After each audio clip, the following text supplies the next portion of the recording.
salvation, etc., etc. Jesus the Messiah, or Yeshua Mashiach.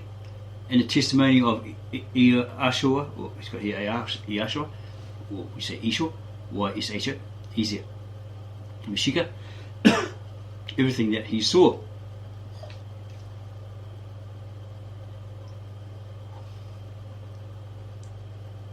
So John in basic, and some is testifying to that which was revealed to him through those visions.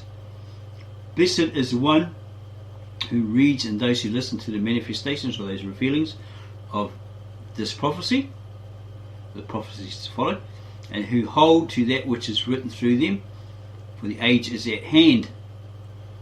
Okay? Those who believe it, those who cling to it, believe that it's true, it's coming from God, coming from the Christ in the heavenly realm. John the Apostle to the 7 churches that are in Asia. So he's got to write all these letters to them, telling them, warning them, you better be right with God. We realise some are doing this, some are doing that, some are like right with God, etc., etc. It follows later on in the scriptures. Yeah. And this is Christ declaring. Right? An angel probably talking here, but this is Christ here, right? Saying, I am the Alap and the Tau, says the Maya Alaha, Master God, or Lord God, God, the one who is and the one who becomes and the one who comes and the one and only for all. Yeah. It's the manifestation of God, God incarnate. It's talking about the Christ. We'll look at that in a minute. Oh, actually we'll look at it now. So that's 1 verse 8. To use omega here, that is the last letter of the Greek alphabet, is wrong. See, because that Aleph is actually the first, or A. Since the original utterance is in Aramaic and the title of the Maya gives himself must not be changed according to the alphabet of the language in which his title is translated. Therefore, Tau should be retained in all other languages. Incidentally, in Hebrew it is Tau. Also, however, the original scribal language of scriptures is neither in Greek nor Hebrew, but ancient Aramaic. Someone said to us, a professor, we respect him because he's earned his stripes, right? His PhD, right? Said that we at the Ministry of the Real Truth are too black and white in our thinking, which means that we only see it one way and that's the only way it can be. Well, we believe that if you're going to take the Bible literally or teach someone to take it literally, right, if it states here, right, say for instance, the original scribal language of scriptures is neither Greek nor Hebrew, but ancient Aramaic. Okay, if that's correct, you take that literally, don't you? Aren't you being taught in your churches? Or you should take that literally. It literally means, so take it literally. You understand? Okay. So if God makes a statement, I am, you're taking it literally, aren't you?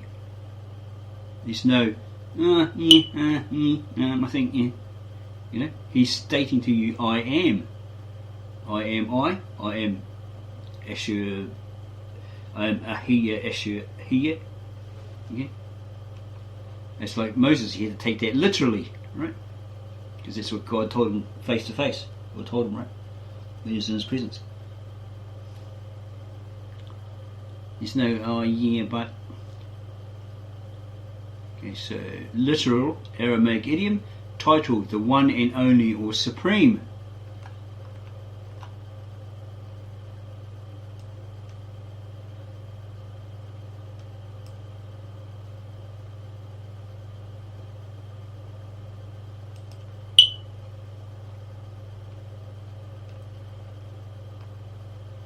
I am the John, or John. This is how it translates. You know, we translate something from the language into English. You know, it's not always grammatically correct or put into that structure where it's a perfect sentence, right? So for emphasis, I guess, or maybe it's just translated like that, right? Comes as that in English, or the translators added that, right? Probably not, but it gives it emphasis. Okay, that John, that brother, an associate of yours in tribulation and in patient anticipation. Okay, they're going through trials and errors, persecution, etc. He's on Patmos Island, that's what he's going through. And in patient anticipation, or hope, of the anointing by Joshua, who was on the island called Patmos because of Allah's manifestation and for the sake of the testimony of Yahshua Mashiach.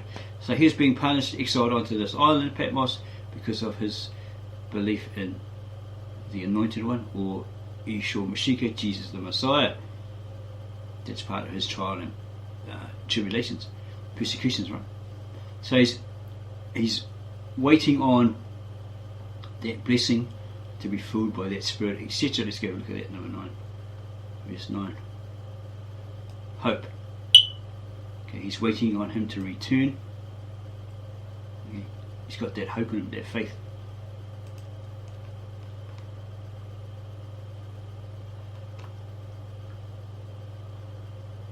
And he was in the Spirit, right? He's motivated by that Spirit, the Holy Spirit, in the day of the Lord, the day of the Maria. Literal Aramaic idiomatic construction.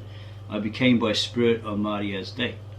The day that they knew that he was resurrected, right? They're called the Lord's Day, known as the Lord's Day.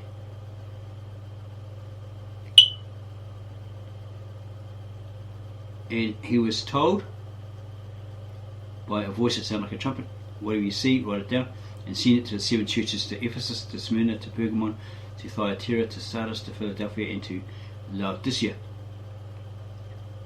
Okay, it's further down here somewhere. Maybe Revelations 2.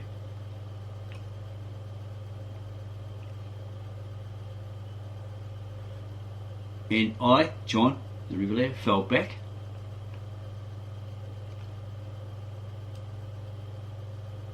Turned, kind of a weird Eastern idiom, right?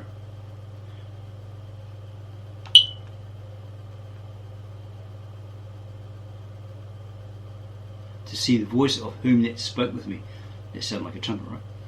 He wanted to see who it was. And as he fell back, he was stunned by it.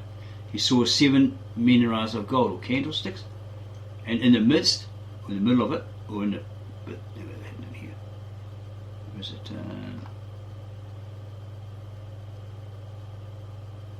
In the midst of a 30 balance in between, right?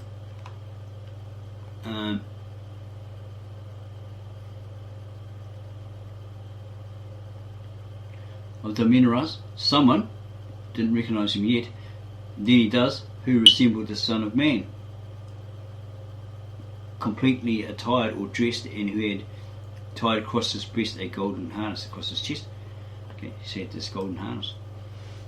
He whose hair and head glow white like wool, because wool is white, it's not green or yellow or red, like snow, which is also white, yeah, and his eyes like flames of fire. So these Hebrew Israelites out there in the US, they're giving you false interpretations, saying, oh, Jesus was black, Solomon was black, God was black, everybody was black, right? But in particular they're saying that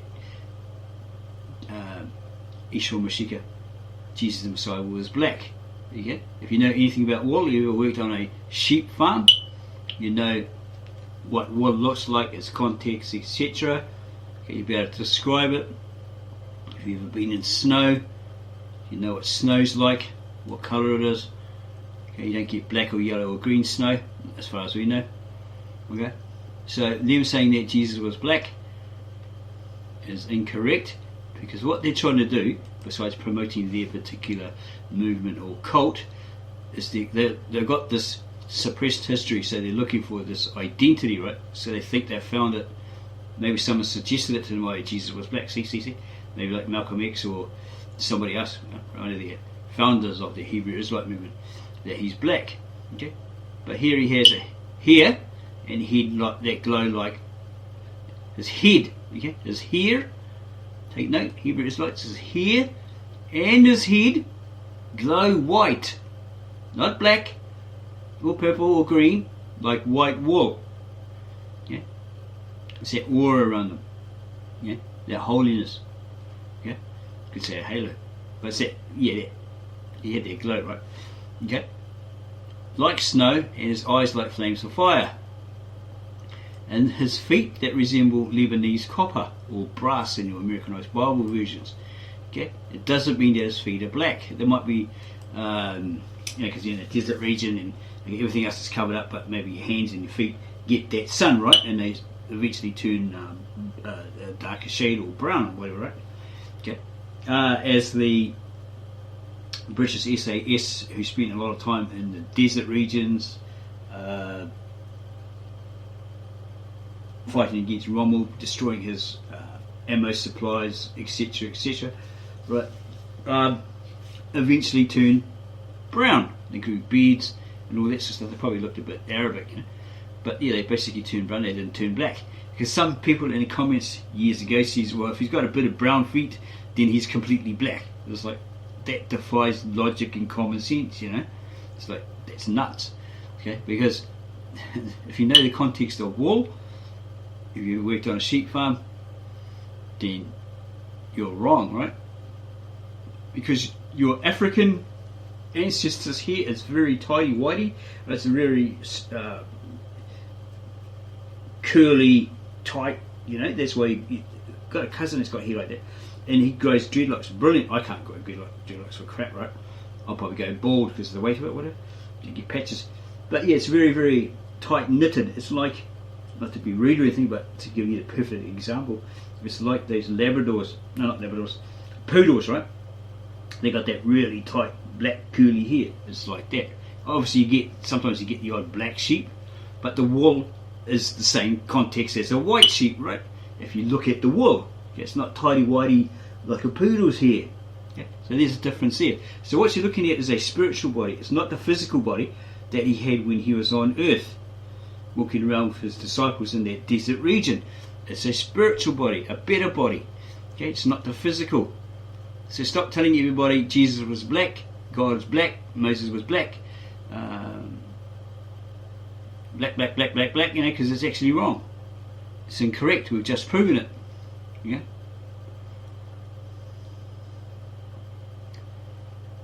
We understand you're trying to look for your African identity and etc. like that. We understand that. So it's not a personal attack on you. It's just, if you're going to make a claim, back it up. If you find out that it's a lot of rubbish, we'll expose you for it. It's correction, man. To get the right text, the right scriptures, right, the right meaning. Okay, and it goes. He says, don't, because John falls over like he's dead. He saw him and felt at his feet like he was dead, and he laid his right hand on him. Jesus, Messiah, right? Jesus the Messiah, and he said, as he said, do not fear, don't be afraid. I am the beginning and the end, the Aleph and the Tau, not the Alpha and the Omega, right? It's Greek and it's a wrong translation. And then it carries on here. So he says, but the seven churches, the seven candles are the menorahs are the seven churches. It's symbolic. So he's told to go write all this information, tell them what he saw to these seven churches. And then it goes into great detail about each of those churches. Here's all the footnotes here. 1.4, linguistic origin of the tithe, Jehovah. Okay, where is this? 1.4. 1.4. 1 verse 4. Ah, here we go. And the one who becomes, and the one who comes. Okay, so he's got here linguistic origin of the tithe, Jehovah. Work that one out in the end. It's kind of twisted to us, it's got us spinning our head 360. Okay, maybe it's the title. Linguistic origin of the title Jehovah, not so much tithe, because tithe is like a gift, isn't it? Gift paid towards God, as far as we can understand it, and so forth. Okay, we're going to go on to have a look, see if it's pretty much the same. We reckon it's pretty much the same, it's just in Shakespeare speak. Okay. And he goes on right through that particular book.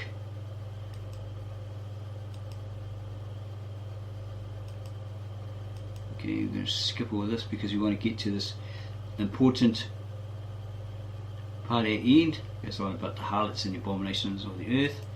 But we're going to try and skip forth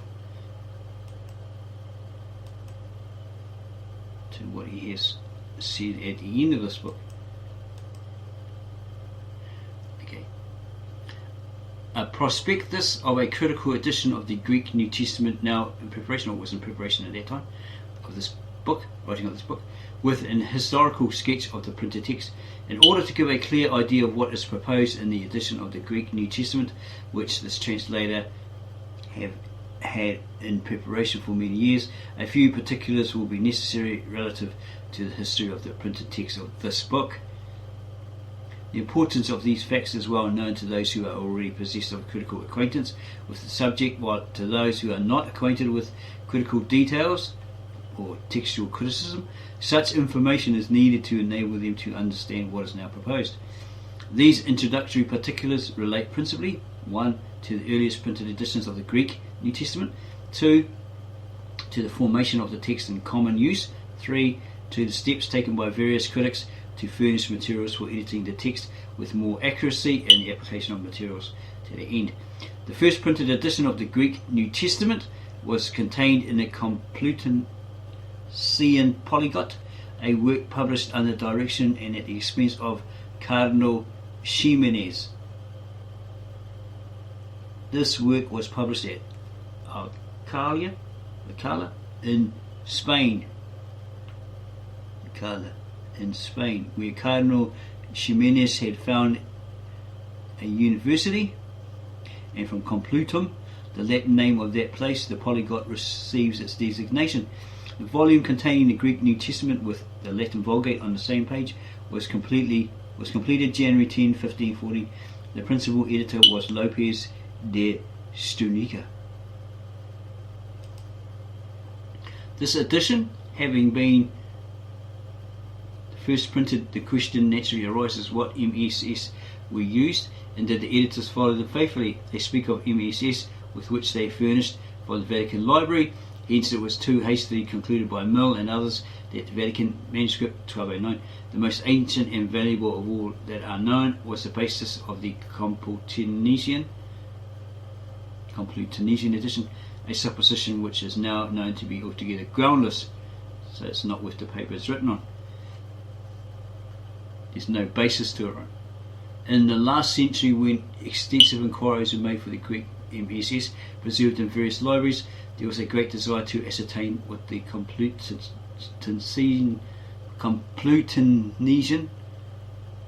that's a weird word, Complutensian, I'm not sure now, MSS might really be.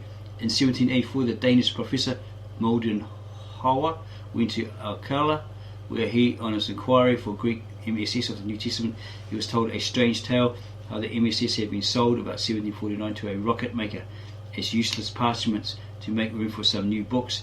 This tale was repeated and believed, and hence it was supposed that no farther investigation was possible as to what the source of the Complutensian Polyglot might be. So maybe that guy destroyed it, wrote over it or something.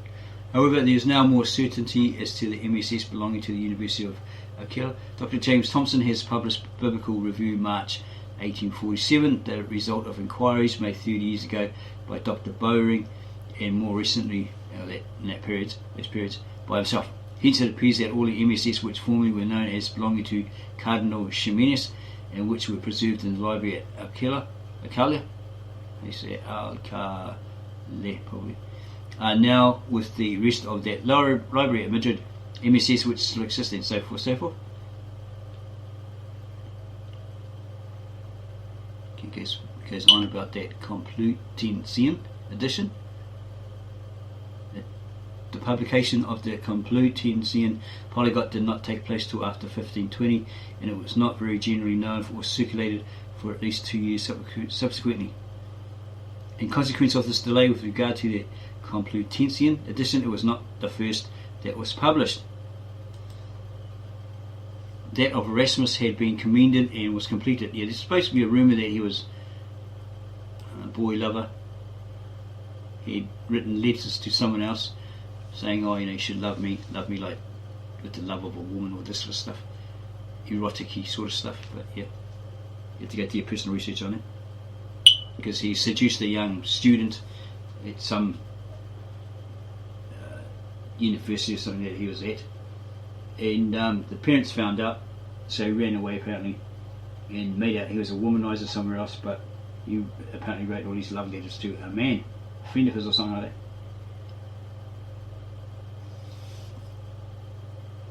Okay, so that of Erasmus had been commenced and was completed. He wanted to complete Jerome's works, right? And he might have added some homosexual erotica in there, like David kissed Nathan on the lips until he grew large, supposedly, and then the NIV editors saw that, changed it. We can't have that, so they put exceedingly. This is according to a video done by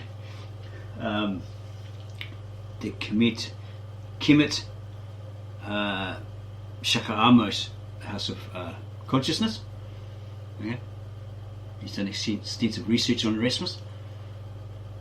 Okay, that of Erasmus had been commenced and was completed, and had passed through 2 editions before that which had been executed by the direction of Cardinal Ximenes saw the light. The first edition of Erasmus was printed and published at Nestle. It was completed in February 1516, and the publication appears to have taken place forthwith. It contains a Latin version as well as a Greek text, and at the end of the volume there are copious annotations. So what's that?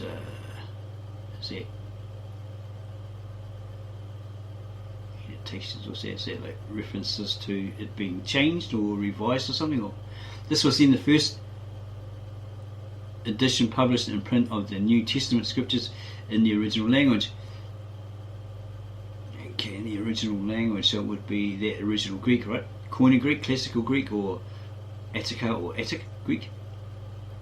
Manuscript used by Erasmus and preparing it are mostly still preserved in the library at Basler.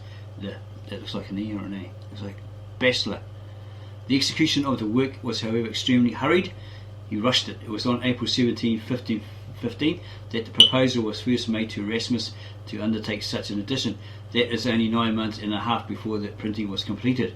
Now it even appears that in September 1515 the printing had not been commenced, for it had not then been determined whether the Greek and Latin text should be placed in parallel columns or whether they should stand separately. Thus the whole period for the printing of the text and the annotations was less than 6 months, and during even this time Erasmus was not able to bestow upon it his distracted attention, because he's probably writing those love letters to another male. A multiplicity of other editorial labour having at the same time rested on him, he might thus well say of this first edition of his Greek Testament. Okay, it's got it in Latin there. In the Apocalypse, he had the use of but one manuscript, then the property of Reuchlin, now unknown. This MS had a Greek commentary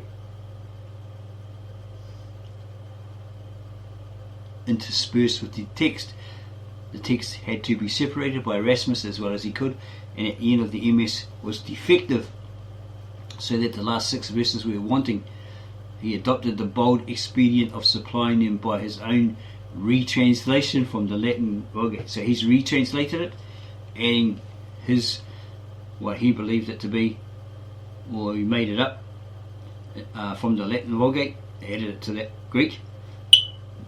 This liberty he seems also have taken occasionally elsewhere. He did not, however, insert the verse 1 John verse 7, so it's probably missing from that.